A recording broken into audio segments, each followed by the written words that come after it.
There, to Tydeus' son Diomedes, Pallas Athene granted strength and daring, that he might be conspicuous among all the Argives and win the glory of valour. She made wearerless fire blaze from his shield and helmet, like that star of the waning summer, who beyond all stars rises, bathed in the ocean stream to glitter and brilliance. Such was the fire she made blaze from his head and his shoulders, and urged him into the middle fighting, where most were struggling. But you could not have told on which side Tydeus' son was fighting, whether he were one with the Trojans or with the Achaeans, since he went storming up the plain like a winter-swollen river in spate that scatters the dikes in its running current, one that the strong, compacted dikes can contain no longer, nor do the mounted banks of the blossoming vineyards hold it rising suddenly, as Zeus's rain makes heavy the water, and many lovely works of the young men crumble beneath it. Like these, the massed battalions of the Trojans were scattered by Tydeus' son, and many as they were could not stand against him. Welcome back, everyone. In today's video, we're going to be looking at Diomedes and his sort of sequence in the Iliad, where he goes on a killing spree and fights Aeneas. We're going to be using the Lord of the Rings strategy battle game rules today. I'm going to be adapting them with a pretty simple kind of AI system. Basically, they're going to run as quickly towards Diomedes, who I'm going to be controlling. And if they've got a bow, they're just going to sort of stand and shoot. And the scenario is going to be a pretty straightforward one. Diomedes is going to start over here. And then against him, 6 Trojans. We've got 2 Trojans with shield and throwing spear on either side of this little river, and then 2 Trojans with bow. And then not currently deployed is going to be Aeneas. And it's pretty straightforward. The Trojans are going to have to try and kill Diomedes. Diomedes needs to try and kill Aeneas. And the way that I'm going to do it is from the turn that Diomedes kills his first Trojan, going to roll a dice. On a 6, Aeneas comes on. If you don't roll a 6, the next turn it's a 5, and so on. And then the only other thing that I'm going to be doing as well is that on a 6, a Trojan that's been killed is going to come back onto the battle. So we're starting straight off. In terms of the rules for this, it's fairly straightforward. Just adopted some of the stat lines for various different Lord of the Rings models. You can see here some shooting. Shooting in Lord of the Rings game, not very effective, so actually nothing happened. But I gave it to the Trojans just to give them a little bit of an edge, because Diomedes as a hero is a lot more powerful than these models. So Diomedes, I gave him the rules of a king, which seemed pretty fitting, with heavy armor and shield. And then to represent the fact that in this scene in the Iliad, Athene has given Diomedes sort of more power, or her blessing gave him a +1 attack bonus. So you can see here that fairly early on into the battle, the Trojans just sort of running straight at Diomedes have already made it into combat with him. And if you've not played Lord of the Rings before, you basically roll how many dice you have for an attack. Highest number wins.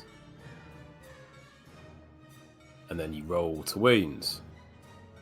And it's actually quite difficult to wound stuff. So Diomedes is actually only wounding on a 5, so he actually didn't manage to kill one of the Trojans there. But heroes often have 2 attacks, whilst regular warriors are usually stuck on 1, so you have to try and kind of overwhelm the heroes. However, because Diomedes hadn't really managed to do anything early on, he was already in the position where he was essentially about to be overwhelmed here. So you can see that the Trojans are running up from behind. And if your model's ever trapped, if it's ever unable to back away from a combat, then your opponent would double the amount of dice to wound. So it's quite a powerful way of trying to kill things. So you can see here the Trojans actually won this dice roll. They, however, need a 6 to wound Diomedes. So nothing happening there. But now we're already a fair way into this scenario, and Diomedes has yet to kill anyone. Now, obviously, this can go quite differently. Diomedes could have killed someone immediately. And Aeneas might have already been on the board, but in this particular playthrough, that's not what happened. You can see Diomedes is now trapped.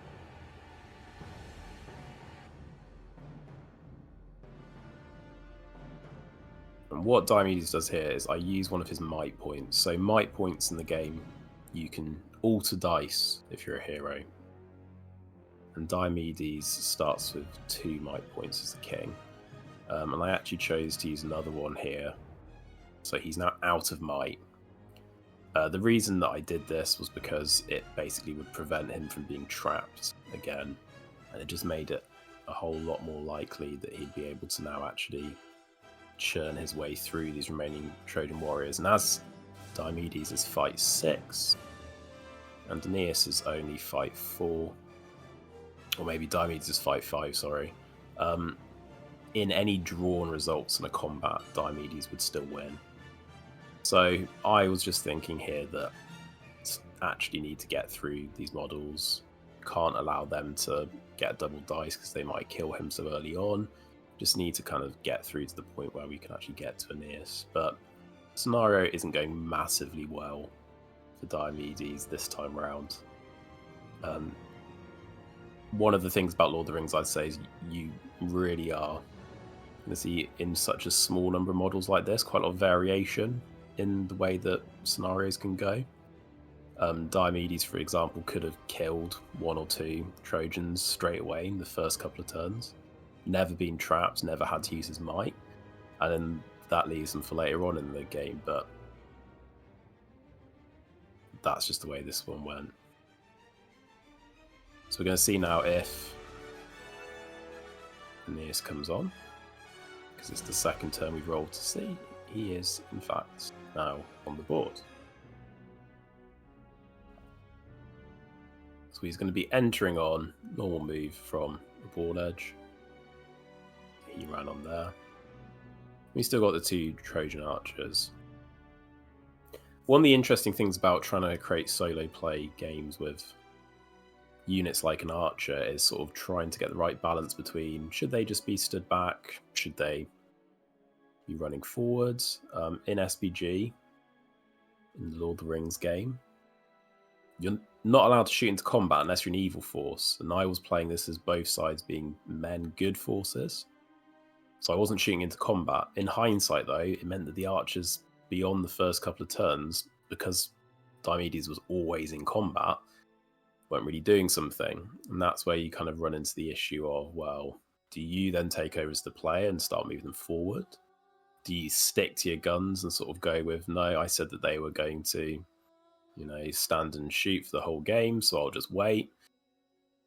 Becomes a tricky one. And obviously the more sophisticated you make your sort of set of rules for the AI, the more complicated it is then to follow. So I chose to stick with it. It did kind of mean that they just sat there for most of the game not doing anything, but just the way that I decided to play it.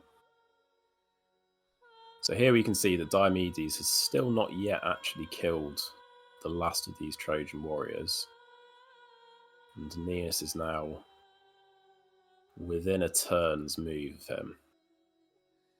So Diomedes kind of struggling to get through here. But he has actually been quite fortunate. None of the dead Trojan warriors have been recycled yet.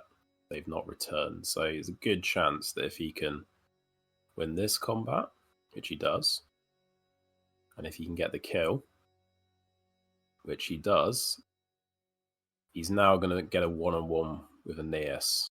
And he's got one more attack. He's got one more fight. He doesn't have the might points, but he's got a reasonable chance now that he'll be able to take him on. Now, in the actual story of the Iliad, Diomedes is easily better than Aeneas. Aeneas, although one of the better Trojan warriors, he's kind of second only really to perhaps Hector in the Iliad. There are other better warriors who fight for the Trojans over the course of the war, but they're not necessarily in the Iliad itself. They sort of arrive later. People like Memnon and Penthesilea. Aeneas is no match, really, for Diomedes. Only really Hector can stand up to these great Greek heroes. So Diomedes, with Athene's help, he quite easily wounds Aeneas, and then he even goes on to sort of start attacking some of the gods and has to be kind of reined in a little bit. So here we can see that Diomedes won the fight, but he wasn't able to kill Aeneas.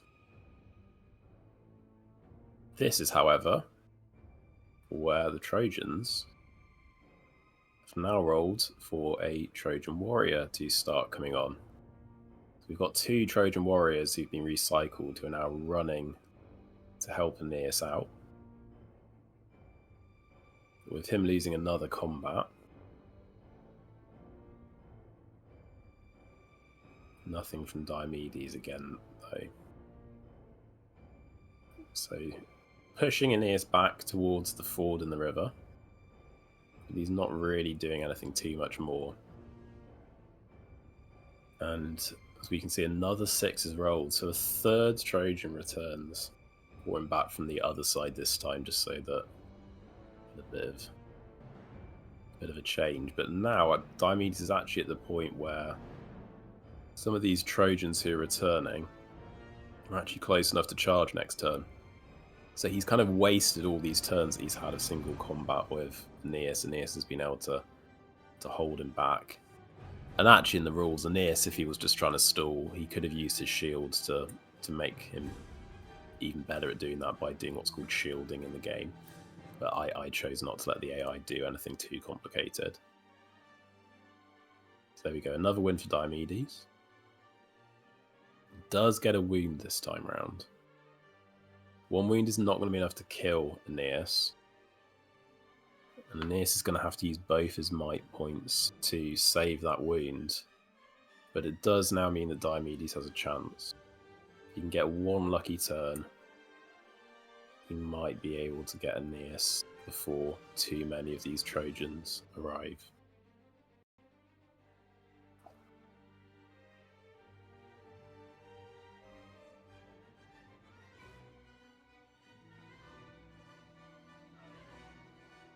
So what you're seeing at the beginning of every turn, if you aren't familiar with Lord of the Rings, is a priority roll. It basically decides who gets to go first.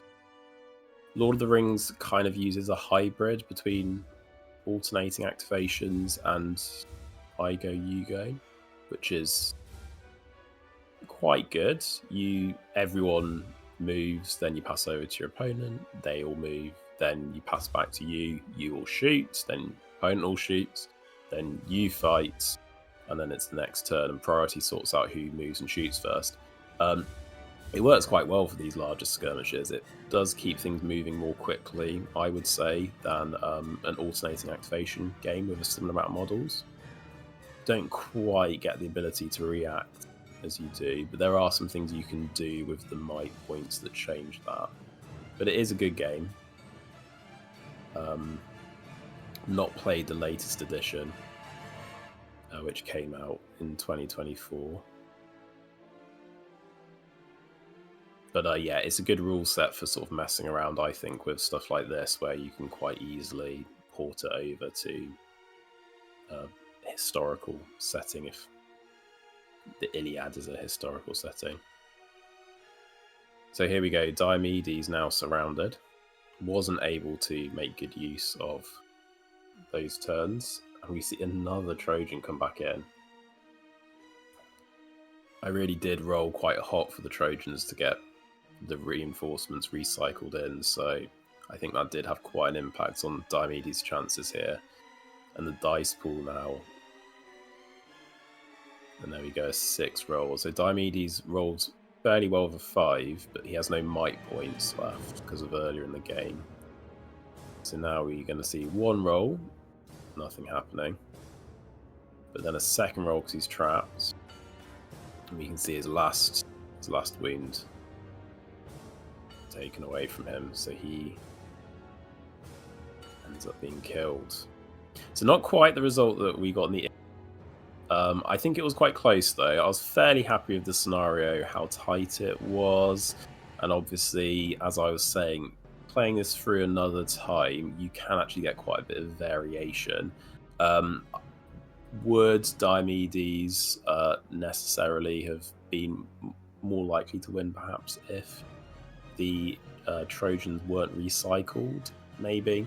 I did that mainly just to make sure that it wasn't too easy for him, that he had to think about something, but it did end up in the end meaning that he basically was going to find it very difficult to kill Aeneas. But that's the way it is. Could I have made him a bit more powerful? Perhaps, but then it would just been too easy.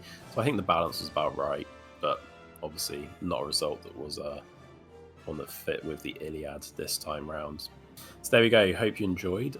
Stay tuned for more. I'm going to be keeping on making these. I might start sort of skipping to some of the main bits of the Iliad. I'm not sure. Currently, I've been sort of going through and doing some of the smaller sort of fights like these, but we'll see how it goes. But definitely when Patroclus and Achilles start getting involved, those ones hopefully be a good sort of one to play out. Anyway, thanks for watching. I'll catch you guys later.